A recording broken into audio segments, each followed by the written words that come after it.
భక్తులారా, కైలాసానికి చేరుకున్నాడు నారద మహర్షి. ఇక్కడ వైకుంఠంలో లక్ష్మీనారాయణులు ఉభయులకి కూడా వాద ప్రతివాదాలు జరిగాయి. ఏమండి, తెలిసి తెలిసి అటువంటి వారికి కన్యాదానం చేయడమా? ఆలోచించండి. ఆడబిడ్డ అత్తవారింట్లో అగచాట్లు పడుతూ ఉంటే తల్లి మనసులోని ఆవేదన భగవాను నీకే తెలుస్తుందండి. అమ్మాయి పెళ్లి విషయంలో బాధ్యత నాది. సరే అన్నాడు ఆయన, చేసేది లేక. కానీ ఒక్క మాట మందలింపుగా చెప్పాడు. ఎంతటి పేలవైది వనజేక్షణ,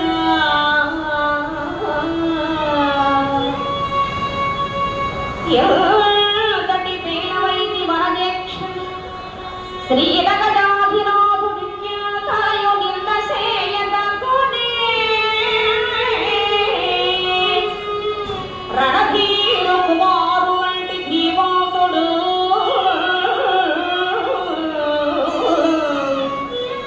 భర్తగా మన కుమారిగా కప్పుడే, భోగ భాగ్యములందయు చెంచలంబులని ఎంచుము మౌఢ్యమఖిల భోక్తీ.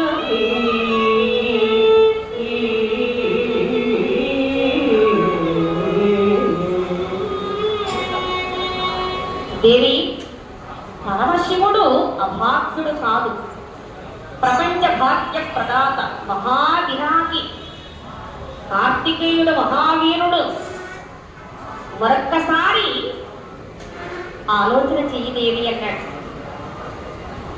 ఇక మహాతల్లి శోకదేవతలా మారి తన ఏకాంత మందిరాన్ని చేరుకున్నది మహాలక్ష్మి.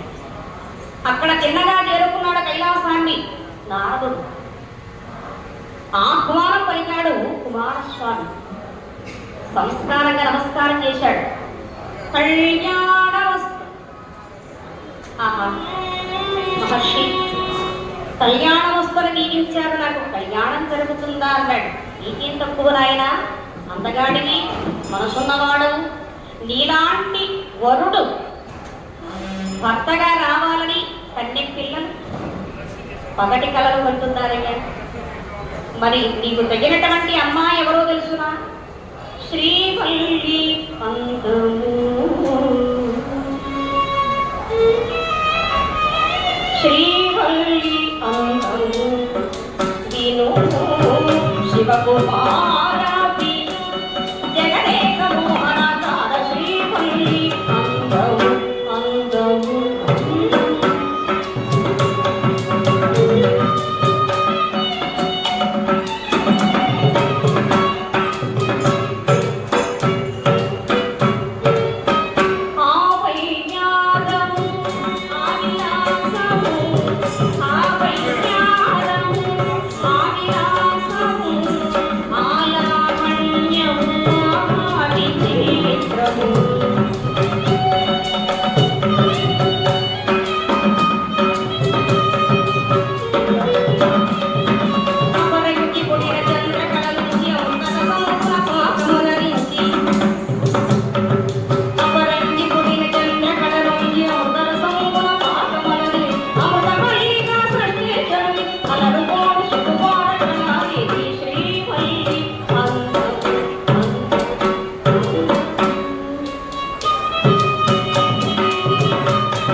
యవ్వన సంశ్రిత రూప పరిపూర్త లావణ్య పరిగత సౌభాగ్య పరివృత వినయ సంపన్న సర్వలక్షణ సమన్విత ఆమె నీ అర్ధాంగి అయితే నీ జన్మ చరితార్థం అవుతుంది.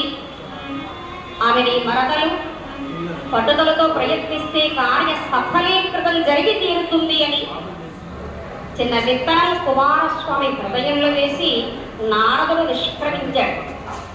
ఆ విత్తనం మొలకెత్తి మానై మహావృక్షమై శాఖోపశాఖలుగా విస్తరించింది. ఏమిటా విత్తనం? ప్రేమ ప్రేమ. శ్రీవల్లి ఎందలి ప్రేమ చేత చిట్టి శల్యమైపోతున్నాడు కుమారస్వామి. అన్నపానీయాలు విసర్జించాడు. కంటికి నిదుర రాక శరీరం సృష్టించిపోతోంది. ఈ వార్త ఆనోట పడి జగన్మాత పార్వతీదేవి చెవిన పడిందంటే తల్లి హృదయం కన్నడిల్లిపోయింది. పరుగున వచ్చి చూసింది బిడ్డ మందిరాన్ని. అలా వచ్చి ఎప్పుడైతే బిడ్డ వాడకాన్ని చూసిందో మేకపోతు గాంభీర్యాన్ని ప్రదర్శిస్తూ ఉన్నాడు కుమారస్వామి.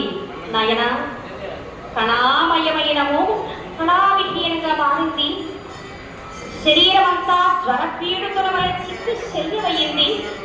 మాతృమూర్తిని నా దగ్గర దాపరగలి దేనికి నీ కోరిక ఏమిటో చెప్పు నాయనా అంది.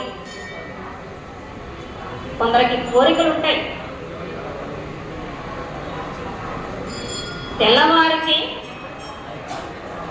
ఇద్దరిని ఉరి తీయాలండి. జైలర్ గారు వచ్చారు. బాబు నీ ఇద్దరు ఆఖరి కోరిక ఏమిటి అని అడిగారు. అప్పుడు అందులో ఒకడు అన్నాడు, సార్ చనిపోయే ముందు ఒక పాట పాడి చనిపోతానండి. నాలో ఒక గొప్ప కళాకారుడు ఉన్నాడు, వాడు బ్రతికించుకొని నేను కన్ను మూస్తానండి. ఒక పాట పాడే అవకాశం నాకు ఇవ్వండి, ఇది ఆఖరి కోరిక అన్నాడు. సుభాష్ పాటే కదా పాడదు. బాబు నీ ఆఖరి కోరిక ఏమిటో రెండో వాడిని అడిగితే వాడు అన్నాడు, సార్ ఒకసారి ఇలా ప్రక్కకి రండి సార్ అన్నాడు. ఏమిటయ్యా అంత రహస్యమా? అవునండి. పక్కకు వచ్చారు. నీ చివరి కోరిక ఏమిటి?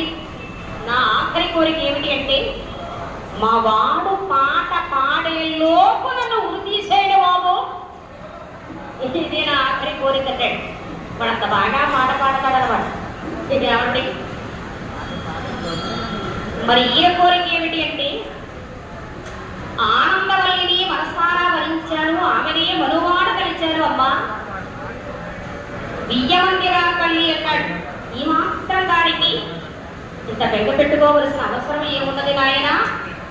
ఆమె నా మేనకోడలు. ఈ వివాహాన్ని అంగరంగ వైభవంగా నేను జరిపిస్తాను అని చెప్పి భక్తవంచనానికి వెళ్ళిందండి. స్వామివారికి ఈ విషయాన్ని చెప్పింది. నవ్వుకున్నాడు శుంభుడు. దేవి ఒకవేళ నీవు వైకుంఠానికి వెళితే నీ వదిన మహాలక్ష్మి నిన్ను గౌరవించదు. నీ అన్న నారాయణుడు నిన్ను గౌరవించినా నీ వదిన లక్ష్మి మాత్రం నిన్ను గౌరవించదు. పెడతాను అంటే నీవు వెళ్ళి తిరిగిరా, నేనైతే రాలేను అన్నాడు ఆయన.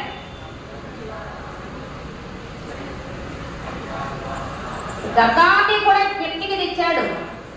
ఇలాగే పూర్వం వద్దంటున్నా వెళ్ళేది ఏం జరిగింది అలనాడు క్రిందటి జన్మలో పార్వతీదేవి దక్షిణ కూతురు దాక్షాయణి సతీదేవి తండ్రి చేసే యజ్ఞానికి వెళ్ళింది. వద్దంటున్నా అగ్నిగుండంలో పడి ఆహుతయ్యింది అమ్మవారు. తన ఎడమకాలి బొటనగ్రే అలా నేలకు రాయగానే అగ్నిదేవుడు ఆవిర్భవించాడు.